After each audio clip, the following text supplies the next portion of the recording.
Subscribe करें और bell दबाएं ताकि कोई खबर रह न जाए।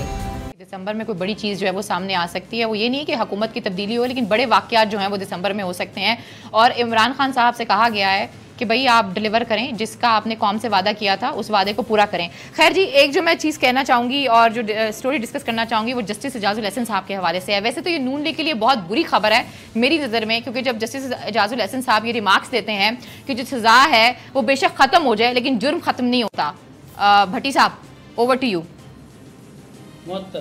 हाँ जी, देखिए ये उन्होंने बिल्कुल ठीक कहा। आप सजा काट के आगे हैं, जुर्म तो रहा, आप कैदी तो हैं। ये तो बदकिस्मती है पाकिस्तान की कि यहाँ एक मुजरम सजा याफ्ता लंदन बैठा हुआ है। यार ये बदकिस्मती है। देखिए आशा, अभी आप अलीना आप फरमा रही थी कि उन पे लोग मुसल्लत कर दिए गए, फिर तो वो बहुत ही ज्यादा नाअहल है। वो यार अच्छे कप्तान होता है भाई, आप अगर मुझे कप्तान बना रहे, टीम मैं बनाऊंगा, रिजल्ट मैं दूंगा, अच्छाई या बुराई का मैं जिम्मेदार हूँ, फिर तो आप नाअहल लोग लेते ही नहीं। इसका मतलब है आपका हदफ सिर्फ और सिर्फ वजारत उज़्मा था कि जो मर्जी हो जाए मुझे वजारत उज़्मा दे दे। इस तरह कुर्बानियां नहीं दी जाती। मैं आपके टीवी पे उस तरह करता हूँ। आपके बोल के शुरू में भी बड़ी रुकावटें आई कि आप शेख सब रहे, अल्लाह ताला ने आखिर कामयाबी दे दी। आपको फिर मुश्किल हालात में बेहतर फैसले करने पड़ते हैं जिसके नताइज बेहतर हो। ये नहीं कि इक़्तिदार ले लिया और अपने ही उसूलों पर सब पर पानी फेर दिया। इस तरह फिर नताइज अच्छे नहीं आते। बहरहाल ये टीम अगर हुकूमत कामयाब होती है, नाकाम ये इमरान पे क्रेडिट जाएगा। लिहाजा उन्हें अपनी टीम को बेहतर करना होगा, वरना वक्त तेजी से गुजर रहा है। लेकिन अभी आपने कहा जो बंदा अपनी टीम ही नहीं बना सकता, जिसको सिर्फ वजारत से दिलचस्पी है, उसके बाद तो बात ही खत्म हो जाती है। यानी कि जब वो ऑपोजिशन में थे, जो हमें वो ख्वाब दिखाते थे, वो सारे ख्वाब झूठे थे। सिर्फ उन्होंने वजीर आजम ही बनना था। एक दफा वजीर आजम बन के तो वो भूल गया आवाम को, और वो नजर भी आती है हमें सूरत हाल। ये एक मैं आपको शख्सियत जो है उनकी मैं आपको वीडियो दिखाना चाहूंगी फखर साहब, आपकी इजाजत से चलाइएगा। अलीना एक सेकंड, ये मैंने इसलिए कहा था उन पे आप कह रही हैं मुसल्लत कर दिए गए हैं। भाई फिर कितने बेबस कप्तान हो यार, ओहदे के लिए अपने असूल छोड़ दिए, कुर्बान कर दिए। जो 20 करोड़ अवाम ने आपको होप बनाई, उम्मीद बनाई, जो जिंदगी में कभी वोट डालने नहीं गए, वो आपको उम्मीद समझ के वोट डालने गए। आप इक़्तिदार की सीट पे बैठते ही आपने अपने असूल सारे बदल लिए। This is not proper way. ये तो कौम के साथ चीटिंग है अगर ये इसी तरह हुआ है तो। वैसे हुआ इसी तरह। वैसे मुसलमान के कॉल ऑफ फेल में तजाद नहीं होना चाहिए। खैर मजीद मैं बात नहीं करूंगी। मैं चाहूंगी कि आपको एक बहुत ही खास किस्म के वजीर हैं, वजीर इत्तलात और नशरियात फयाजुल हसन चौहान साहब पंजाब के। बेसिकली वज़ीर इत्तलात और नशरियात का ये काम होता है कि वो हमें बता सके कि इस वक्त गवर्नमेंट क्या कर रही है, उसकी पॉलिसी क्या है। और मेरी हमेशा ख्वाहिश ये होती है कि गवर्नमेंट से कोई बंदा जो है वो मेरे शो में ज़रूर आए।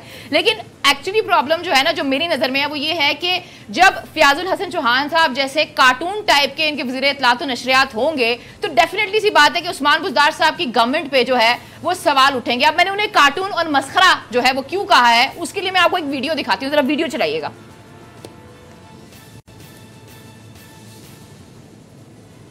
ये देख रहे हैं आप, ये आपको फयाजुल हसन चौहान साहब नजर आ रहे होंगे। और ये हमने वीडियो जो है वो थोड़ी ब्लर की है। जो पिक्चर है ये कोई खातून है, ये टिकटॉक स्टार है। और फयाजुल हसन चौहान साहब की जो मसरूफियात हैं वो किसी टीवी शो में आके आपके बारे में, अपनी गवर्नमेंट के बारे में कुछ नहीं कह सकते, क्योंकि वो मसरूफ हैं। और वो मसरूफ कहाँ है? वो मसरूफ है टिकटॉक स्टार के साथ। इससे पहले हरीम शाह साहिबा के साथ उनकी तस्वीर आई हुई है। तो जब भी फयाजुल हसन चौहान साहब से कहा जाता है कि फयाज साहब आप जरा आए प्रोग्राम में, थोड़ा सा हमें वक्त दें और हमें बताएं कि आखिर गवर्नमेंट कर क्या रही है, तो पता चलता है वो मसरूफ हैं। और वो जो मसरूफ हैं वो आप देख सकते हैं वो कहाँ पर मसरूफ हैं। इससे पहले जो आप टिकटॉक स्टार देख रहे थे उनकी जो वीडियो है ये 1-2 दिन पहले आई है। तो अब आप मुझे ये बताएं आरिफ हमीद भट्टी साहब, अगर इस तरह के लोग होंगे, इस तरह के कार्टून टाइप लोग होंगे, तो आपको लगता है कि ये जो गवर्नमेंट है वो कभी डिलीवर कर पाएगी?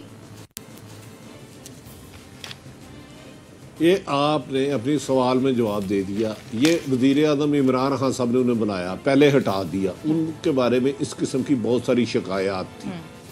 उसके बाद जब आप कारकर्दगी बजाय मुखालिफ जमातों को गालियां देने पे उहदे बांटेंगे तो उसके नतायज ऐसे ही आएंगे, फिर आप डिफेंड नहीं कर पाएंगे।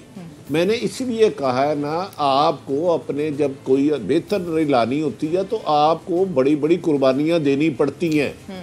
आपको लाडले नहीं पाड़ने पड़ते, आपको कॉम्पिटेंट काबल और मेरिट पे काम करने वाले हैं। मैं आपको यकीन से कह रहा हूँ पंजाब में खसूसन इस वक्त मैरिड और ऑनेस्टी जुर्म बन गया।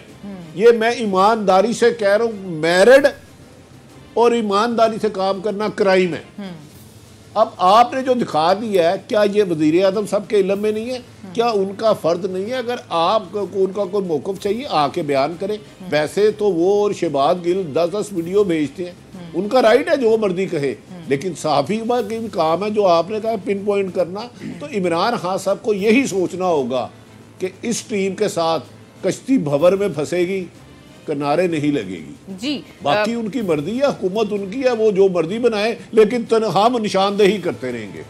लेकिन सिर्फ फ्याजुल हसन चौहान साहब या इस तरह के बहुत से और जो लोग हैं वो तहरीक इंसाफ का चेहरा तो नहीं है ना फ़खर साहब। अब ये देखें आप, ये मसरूफियात है इनकी। यहाँ पर आप पंजाब गवर्नमेंट की हालत चेक कर लें। अभी मैं देख रही थी गुलाम हुसैन साहब को, वो कह रहे थे पूरी फाइलें तैयार हैं सबके खिलाफ।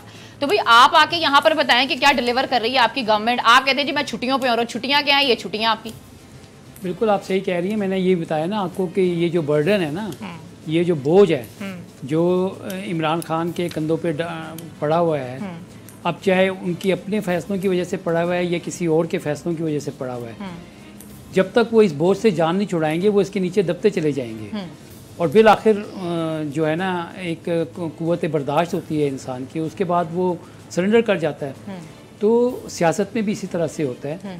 और ये आप देख लें कि ये इस तरह के कैरेक्टर्स जो हैं ये इसी तरह से हुकूमत के लिए बदनामी का बाइस बनते हैं। बहुत सारे लोग जो हैं वो इस तरह की स्टेटमेंट्स देते हैं और इस तरह के बयानात देते हैं कि आप कहते हैं कि ये क्या बात हो रही है। अभी आप देखें कि कराची जैसे डूब गया, आपने देखा कि ओपोजिशन जो थी उसकी तरफ से कोई कंडमनेशन नहीं आई कि वहाँ पे गवर्नेंस का एक इतना सीरियस इशू था। लोग, बच्चे जो थे वो 2-2 फुट 3-3 फुट पानी में जो थे वो डूब गए, लेकिन नहीं आया क्योंकि अपनी ज़ात का मामला है, करप्शन से कैसे बचना है, केसेस से कैसे बचना है। इसी तरह से यहाँ पर अगर आप देखें तो जब इनकी ज़रूरत पड़ती है तो ये फ़ोन बंद कर देते हैं और उस वक़्त आपको जवाब नहीं दे रहे होते, और फिर जब आप खबर चला देते हैं तो शिकवा आता है कि जनाब हमसे मौक़िफ़ नहीं दिया गया। भट्टी साहब ने शुरू में एक ब्रेक में एक बात कही थी 18वीं तरमीम और NFC के हवाले से, तो वो मैं उनकी बात से इत्तेफाक करता हूँ कि ये ऐसे मामलात हैं कि जिसका सियासत से कोई ताल्लुक़ नहीं है।